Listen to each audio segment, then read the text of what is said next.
Alberto Dashik tiene experiencia también como ex renegociador de la deuda externa, por eso nos acompaña esta mañana. Bienvenido y gracias por estar con nosotros. Muy buenos días, Steffi. Gracias por este diálogo con el Ecuador. A usted por acompañarnos. Con los gobiernos de Febres Cordero, de Sixto Durán Ballén, se renegoció la deuda externa. Usted fue parte de esas negociaciones, por tanto tiene experiencia, decía, pero también conoce cuáles son los malos sabores. La renegociación actual fue sin declarar una moratoria o una cesación de pagos y además observando un comportamiento, digamos, amigable con los tenedores de bonos soberanos. Los resultados finales están marcando una diferencia cualitativa en la reducción del pago de capital e intereses o el alargamiento de los plazos de vencimiento. ¿Valió la pena entonces?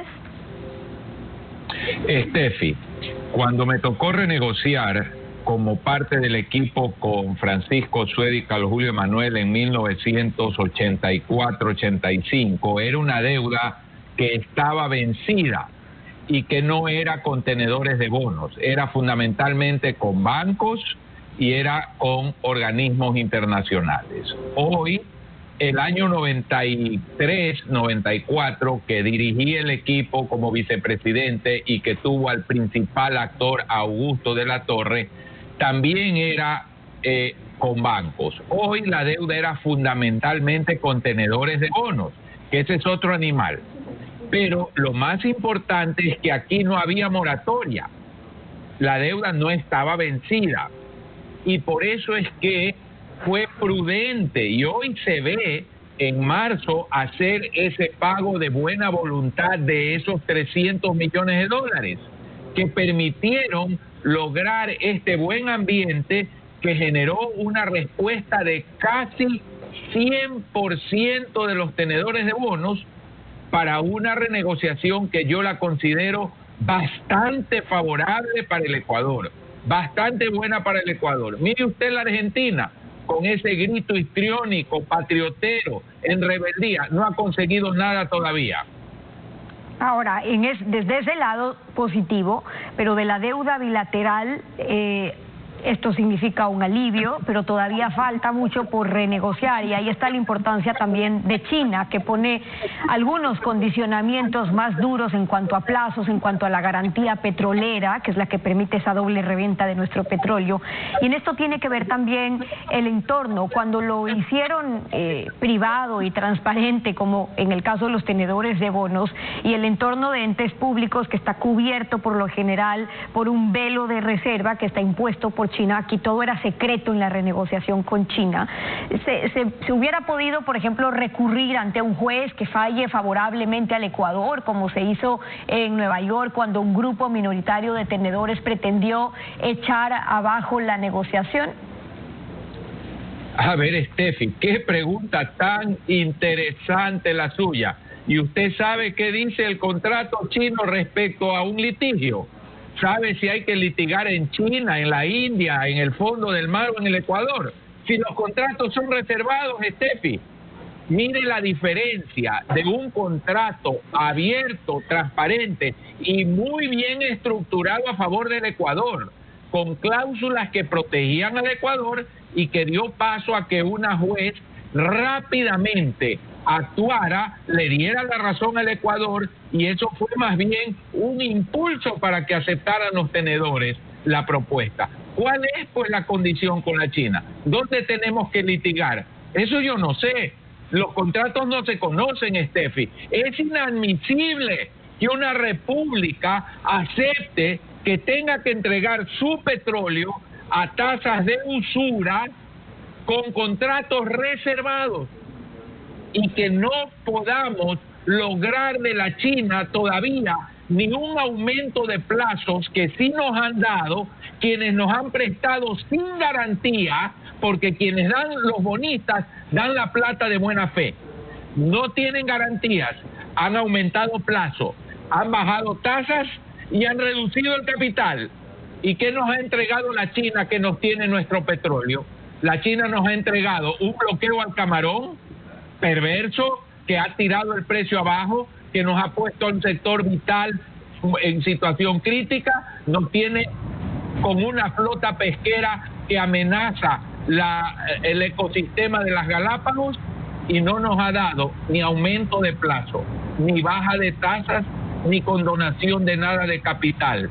Es ahí el gran drama del Ecuador actual. No es admisible que un deudor, un acreedor como la China, que ha usado ese crédito para proyectos emblemáticos de sobreprecio, proyectos de corrupción, no renegocie. Ahora, y haga concesiones al Ecuador. El argumento del gobierno en ese sentido es que el reperfilamiento de la deuda de los bonos soberanos significa esta bocanada de oxígeno al Ecuador. Sí, es un respiro, pero no trae dinero fresco. Y como todavía necesitamos dinero fresco, pues estamos atados entonces a la China.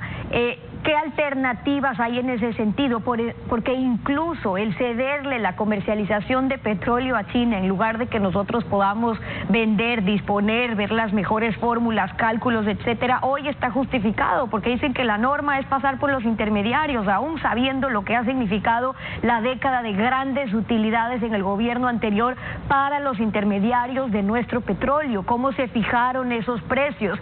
Pero no existe una auditoría concreta sobre qué pasó con los contratos petroleros en la última década y los contratos actuales en los que se sigue comprometiendo nuestro petróleo y a futuro, lo que le corresponde todavía a los siguientes gobiernos. Entonces, ¿hay elementos como para mañana poder sustentar o acabar en los condicionamientos con los que se siguen dando todavía estos contratos? Por lo menos la actual administración de Petroecuador, el actual ministro, publican, son públicos los contratos petroleros para que por lo menos los podamos estudiar. Y la China sigue obligando a que los contratos financieros sean reservados. Pero, Steffi, para su dolor como ecuatoriana, usted conoce la táctica del chulquero. El que está con el chulquero se puede desprender del chulquero. La China nos tiene agarrados del cogote, es el país más capitalista, más sin misericordia que uno pueda conocer. Cuando uno dice, esos que cacareaban la palabra soberanía, que nos habían sacado del imperio, nos llevaron a la China. Alguna vez Europa, los Estados Unidos, el Canadá, Australia, esos países, el Reino Unido, nos han tratado financieramente así. Cuando hablamos de la posibilidad de dinero fresco, entonces, ¿no hay otra alternativa? Le preguntaba yo, por ejemplo, no solamente con China, sino la posibilidad de que se pueda, tras una crisis inédita como la que acabamos de vivir, voltear los ojos a la Reserva Federal, un bono que cubra, entre otras cosas, la recompra, por ejemplo, de la deuda a China para poder liberar el petróleo? ¿O por qué acá a las autoridades no les interesa o no lo ven posible, viable? Tengo entendido que la perversidad llega en los contratos con la China, que ojalá se hagan públicos, a que ni siquiera algunos se puedan prepagar, Steffi. Mire esa barbaridad. Otros exigen encaje.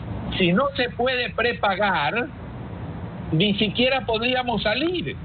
Pero yo sí creo que con la garantía petrolera es posible, luego de haber reestructurado la deuda con el mercado financiero internacional, usar el petróleo para obtener créditos mucho mejores, pagarle al chulquero y salir de ahí y no tener ya más ese chantaje. Ojalá que esto se vuelva un objetivo nacional de los muchos nacionales que debemos fijar.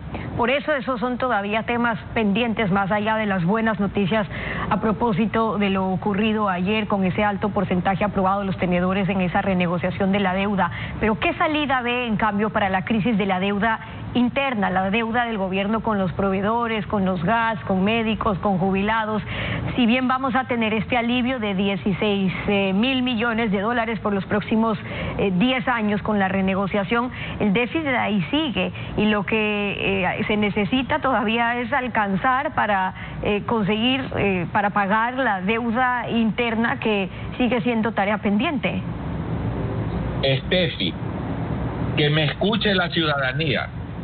El total de lo que se debe, incluyendo los pagos que no se le han hecho a la Seguridad Social por el 40% de aportaciones, por servicios médicos prestados al gobierno que no han sido pagados a la Seguridad Social, lo que se le debe al ISPA, al ISPOL, lo que se debe de atrasos a proveedores, a municipios, a universidades, devoluciones del IVA, etcétera. Cuando uno suma todo eso, el Ecuador debe 75 mil millones de dólares.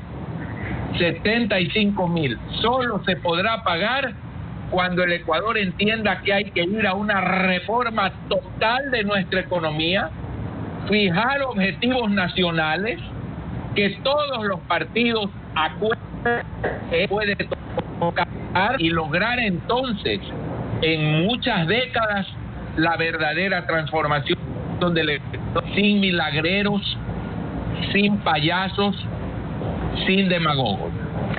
Es la posición de Alberto Dajic compartiendo con nosotros aquí en Contacto Directo, como siempre. Gracias por haber estado con nosotros. Gracias. 7 de la mañana con 27 minutos, una pausa.